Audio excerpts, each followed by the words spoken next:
Yeah, inggiterang kapitbahay, laging nakamasid. Bawat galaw ng iba ay gusto mong masilip. Kapag may bagong gamit, agad kang naiinis. Parang ayaw mong may umaangat at sumisikat. Inggiterang kapitbahay, puro parinig ang alam. Nitim plastic pero may lihim na nararamdaman. Pag may masayang pamilya, pilit mong sinisiraan para lang may masabi sa mga usapan. Sa umaga hanggang gabi, marites sa kanto, lahat ng balita gusto mong hawak mo. Inggiterang kapitbahay, bakit di makontento sa buhay na meron ka at sa simpleng mundo? Kapag may biyaya ang iba, agad kang galit. Pero pag ikaw ang meron, totoo ang hirit. Mahilig manghusga kahit di mo alam ang totoo. Basta may maipintas ka, masaya na ang mundo mo. Inggiterang kapitbahay, puro inggit ang dala, kaya nawawala ang saya sa inyong samahan. Inggiterang kapitbahay, tigilan mo na ang kakainggit sa biyaya ng iba. Hindi mo kailangan manira ng kapwa para lang maramdaman mong ikaw ay masaya. Inggiterang kapitbahay, sana'y matauhan ka. Ang inggit ay walang mabuting na idudulot talaga. Mas maganda pa rin ang pusong marunong sumuporta kaysa sa taong puno ng galit at inggit sa kapwa. Ay, inggiterang kapitbahay, laging may komento. Kahit simpleng tagumpay ay pinupulaan mo. Kapag may bagong trabaho ang kapitbahay mo, bigla kang magpaparinig na parang may atraso. Inggiterang kapitbahay, mahilig magkumpara. Kala mo'y palaging may karera sa kapwa. Pag may handaan sa kabilang bahay, bigla kang tahimik pero halatang naiinggit kay tunay. Lahat ng makita mo gusto mong pantayan kahit wala ka nang maipambayad minsan. Inggiterang kapitbahay, bakit ganyan ka? Di mo makita ang sariling biyayang hawak na. Mahilig magkalat ng kwento at iswisan para lang may masira kang samahan. Pero sa bandang huli, ikaw rin ang napapahiya dahil lumalabas ang tunay mong ugali talaga. Inggiterang kapitbahay, wala kang mapapala kung puro inggit lang ang laman ng iyong mata. Inggiterang kapitbahay, tigilan mo na ang kakainggit sa biyaya ng iba.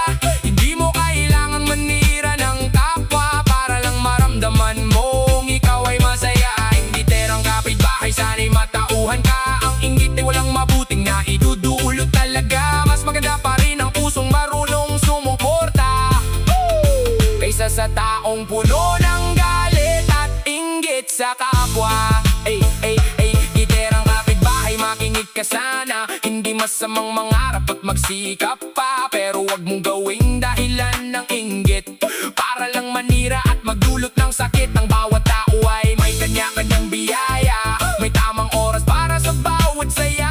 Inggiterang kapitbahay, matuto kang lumaban ng patas at walang tinataka kang sino man. Hindi nakakakadya ang ugaling mapanira, mas gumagaan ang buhay kung marunong kang sumaya. Kapag may umasenso, matutong humanga dahil darating din ang para sa'yo balang araw talaga. Inggiterang kapitbahay, baguhin mo na habang may oras pa para itama ang pusong marunong makontento at magmahal. Ay mas masaya kaysa pusong mapanlamang. Inggiterang kapitbahay, ito'y paalala. Ang tunay na yaman ay mabuting pakikisama.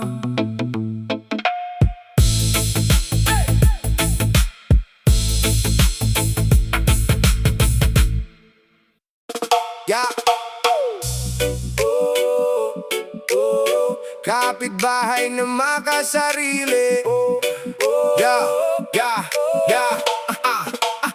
Kapitbahay na makasarili, laging sarili ang iniisip. Kahit may nangangailangan, parang walang naririnig. Pag may problema sa paligid, di mo man lang pinapansin. Basta komportable ka, wala ka nang pakialam din. Kapitbahay na makasarili, puro sarili ang bida. Ayaw makisama kahit simpleng usapan lang sana. Kapag may handaan, gusto laging kasali. Pero pag ambagan na biglang nagtatago palagi sa umaga hanggang gabi, puro yabang ang dala. Alam mo kung sino kung makatingin sa kapwa. Kapitbahay na makasarili, walang pakisama. Kahit simpleng tulong hirap pang ibigay na. Pag may biyaya ang iba, agad na iinggit. Pero pag siya ang umangat, akala mo ay sikat. Laging nakasimangot pag di na pagbibigyan. Parang lahat ng tao ay dapat siyang unawain. Kapitbahay na makasarili, puro sarili lang. Kaya unti-unting nilalayuan ng karamihan. Kapitbahay na makasarili, bakit ganyan ka? Puro sarili mo na lang ba ang mahalaga? Hindi mo ba kayang makisama ng totoo? At marunong ding tumulong sa kapwa-tao? Kapitbahay na makasarili, sana'y magbago ka. Hindi iikot ang mundo sa gusto mo lang palagi ha. Mas maganda pa rin ang pusong marunong umunawa, kaysa sa taong puro sarili ang inuuna. Kapitbahay na makasarili, ayaw magbigay daan. Kahit maliit na bagay, pinapalaki minsan. Pag may kasiyahan, gusto sentro ng pansin. Pero sa responsibilidad ay laging nawawalin. Mahilig magparinig kapag may nakakaangat, pero pag tinulungan di marunong magpasalamat. Kapitbahay na makasarili, puro reklamo. Kahit kasalanan nasa iba, ibinabato. Pag may usapan sa barangay, tahimik ka lang. Pero pag may pakinabang, ikaw ang nangunguna dyan. Di marunong makinig sa hinaing ng iba. Basta gusto mo ay masunod agad palagi ka. Kapitbahay na makasarili, isipin mo rin sana. Hindi habang buhay may magtitiis sa'yo lagi ha. Sa hirap ng buhay kailangan nagtutulungan. Hindi puro sarili ang dapat tinuuna. Kaya maraming tao ang naiilang sa'yo, dahil sa ugaling walang konsiderasyon. Kapitbahay na makasarili, bakit ganyan ka? Puro sarili mo na lang ba ang mahalaga? Hindi mo ba kayang makisama ng totoo? At marunong ding tumulong sa kapwa-tao? Kapitbahay na makasarili, sana'y magbago ka. Hindi iikot ang mundo sa gusto mo lang palagi ha. Mas maganda pa rin ang pusong marunong umunawa, kaysa sa taong puro sarili ang inuuna. Kapitbahay na makasarili, mainig ka naman. May halaga rin ang pakikisama sa lipunan. Hindi pera o yabang ang sukatan ng tao, kundi kabutihang loob at respeto sa kapwa mo. Kapitbahay na makasarili, sana'y maintindihan na ang tunay na yaman ay mabuting samahan. Kapag dumating ang araw na ikaw ay mangailangan, sino ang lalapit kung lahat ay nasaktan? Sa simpleng tulong ay malaking bagay na, lalo na sa panahong hirap ang nadarama. Kapitbahay na makasarili, baguhin mo na habang may panahon pa para maitama. Hindi nakakabawas ang pagiging mabait, mas gumagaan pa nga ang buhay at paligid. Kapag marunong kang umintindi sa iba, mas marami kang tunay na makakasama. Kapitbahay na makasarili, ito'y paalala. Ang pusong marunong magmahal, ang tunay na mahalaga.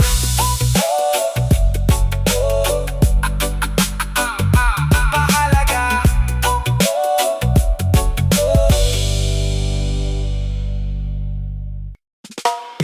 Kapitbahay na mukhang pera, laging nakaabang.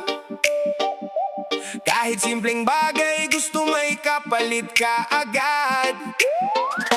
Pag may handaan, siya unang nakapila.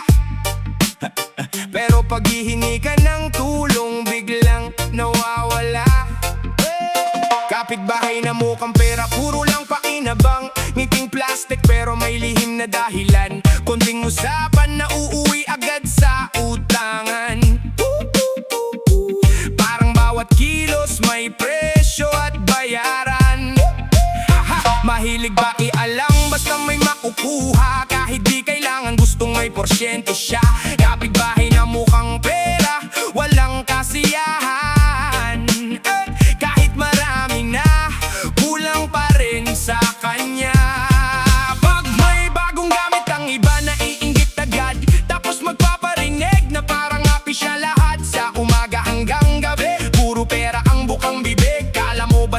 pero siya lang ang matalino't mabilis. Kapitbahay na mukhang pera, di marunong makontento, mas sinuuna ang pera kaysa respeto, kaya maraming tao ang lumalayo sa kanya. Dahil sa ugaling puro lamang pera. Kapitbahay na mukhang pera, bakit ganyan ka? Lahat na lang sinusukat mo sa halaga, kahit pagkakaibigan ay pinapalitan ng pera. Kapitbahay na mukhang pera, wala bang konsensya? Konting kabutihan ay di mo magawa, puso mo'y nalunod na yata sa pera. Kapitbahay na mukhang pera, sana'y madauhan ka. Hindi lahat ng bagay nabibili ng pera.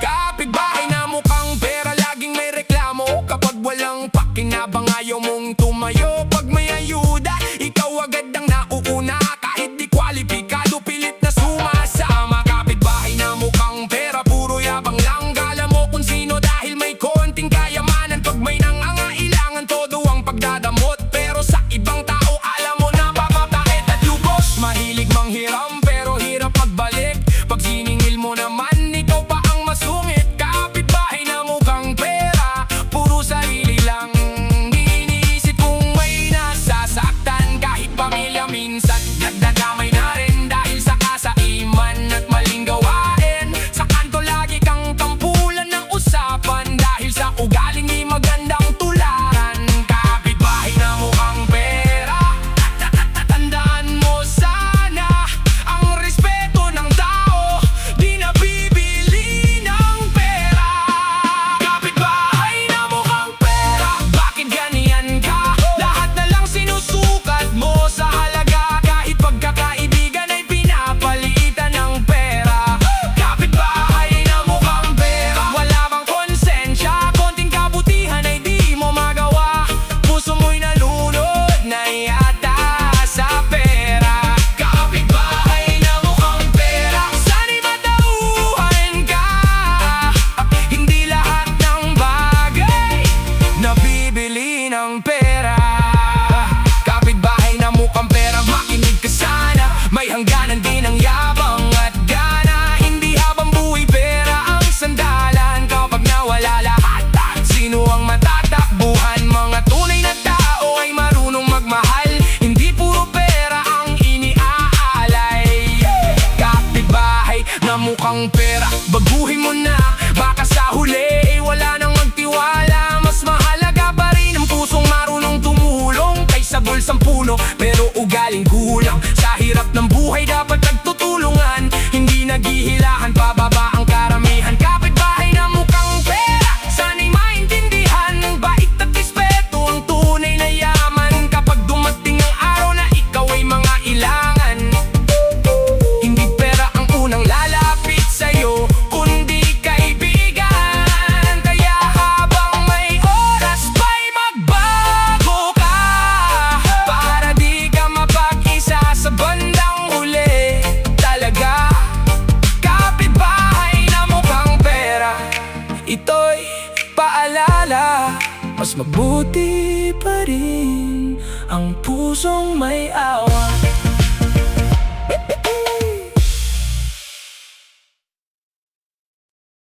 Yeah. Kapitbahay na mapanghusga, laging nakamasid, bawat galaw ng tao agad may kapalit. Konting pagkakamali agad pinapalaki, parang wala nang ginawang tama ang katabi. Kapitbahay na mapanghusga, mahilig magparinig, sa bawat usapan pangalan mo'y naririnig. Kapag may bagong gamit, dami agad komento, kala mo'y alam lahat ng sikreto. Sa tapat ng bahay, laging nakaupo, parang reporter sa dami ng imbento. Kapitbahay na mapanghusga, walang patawad, kahit mabuting tao ay kanyang hinuhusgahan. Kapag may problema, ikaw agad ang usapan, kahit walang katotohanan, pilit pinaninindigan. Mga kapitbahay, unti-unting lumalayo dahil sa ugaling puro paninira at bulo, pero kahit masakit, pilit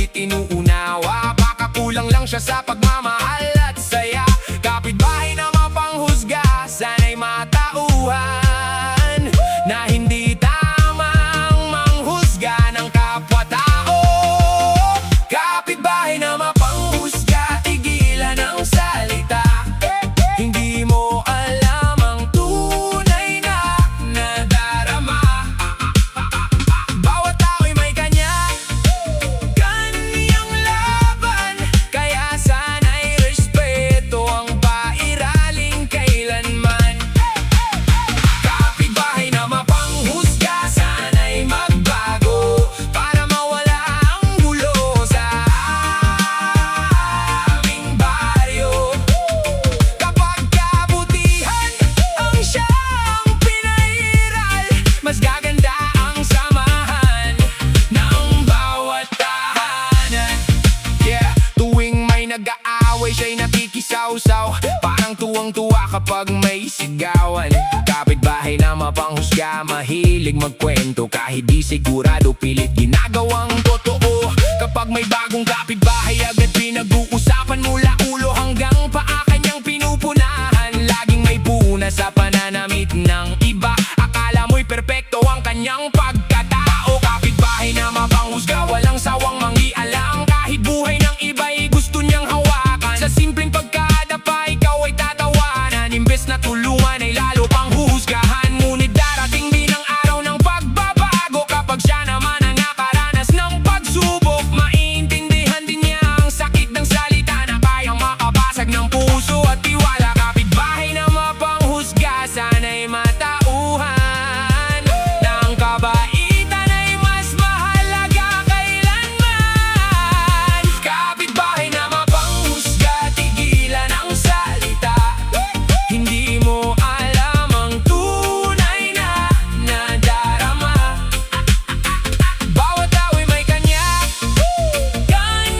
laban, kaya sana'y respeto ang pairaling kailanman. Kapitbahay na mapanghusga, sana'y magbago para mawala ang gulo sa aming baryo.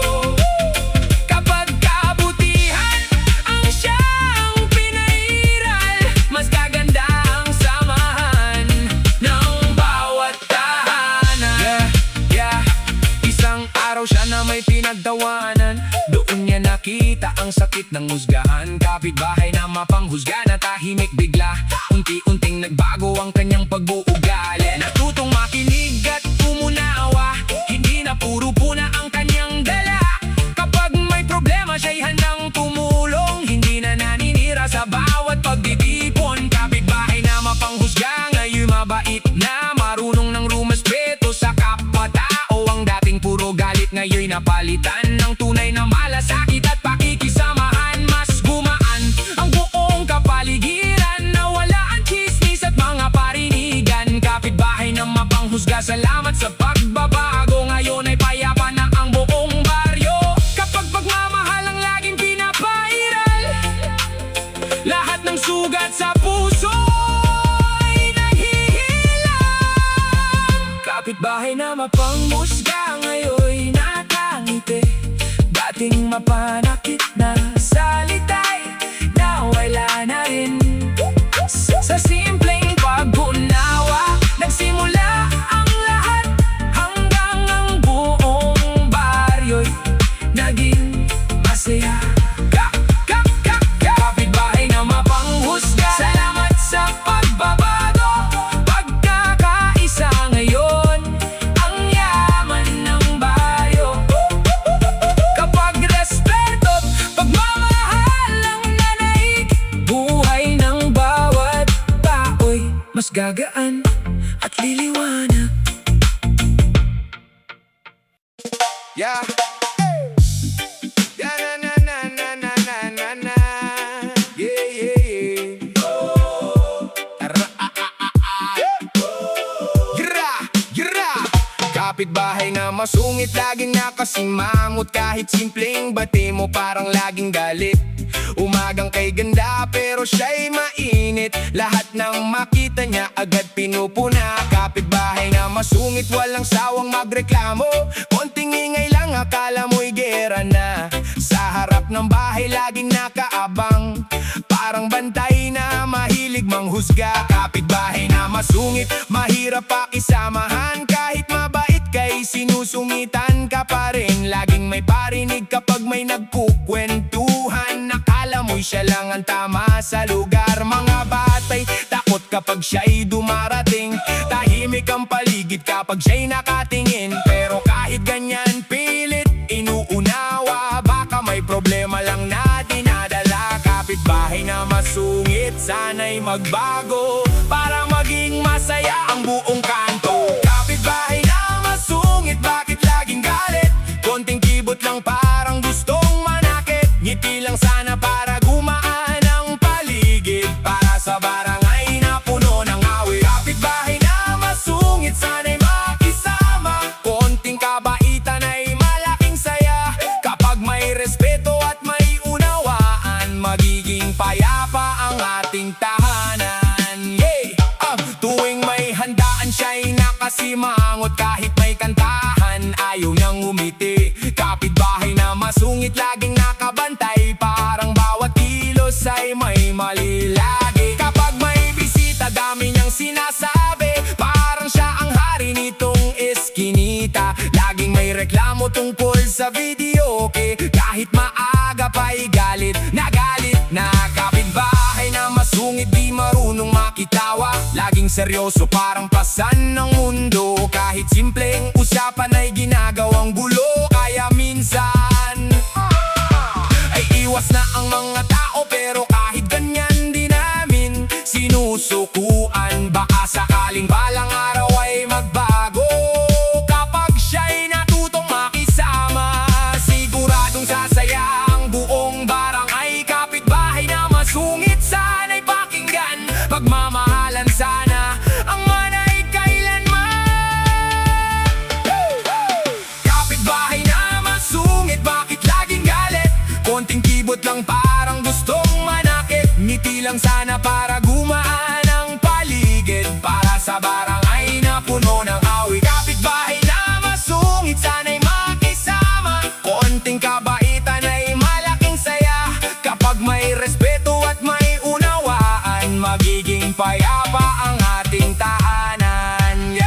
Isang araw bigla siyang umiti. Nagulat ang buong kapitbahay. Ang kapitbahay na masungit, unti-unting nagbago. Natunaw rin pala ang kanyang damdamin. Nakipagkwentuhan sa may tindahan. Nakisabay pa sa tawanan ng tropahan. Unti-unting luminaw ang samahan. Nawala ang dating puro sigawan. Kapitbahay na masungit, ngayon mabait na. Marunong nang bumati sa umaga. Hindi na mainit ang kanyang ulo. At marunong nang umintindi sa tao. Mas masaya na ngayon ang paligid. May kantahan na walang nagagalit. Kapitbahay na masungit, salamat sa pagbabago. Tahimik at masaya na ang buong baryo. Kapag may respeto at pagmamahalan, lahat ng tampuhan ay may katapusan. Kapitbahay na masungit, ngayon nakangiti. Dating mainit na salita'y napalitan ng lambing. Sa simpleng pagbate, nagsimula ang lahat. Hanggang ang buong baryo'y naging masaya. Kapitbahay na masungit, salamat sa pagbabago. Ngayon ay payapa na ang buong baryo. Kapag puso'y marunong umunawa, lahat ng tao'y magiging masaya.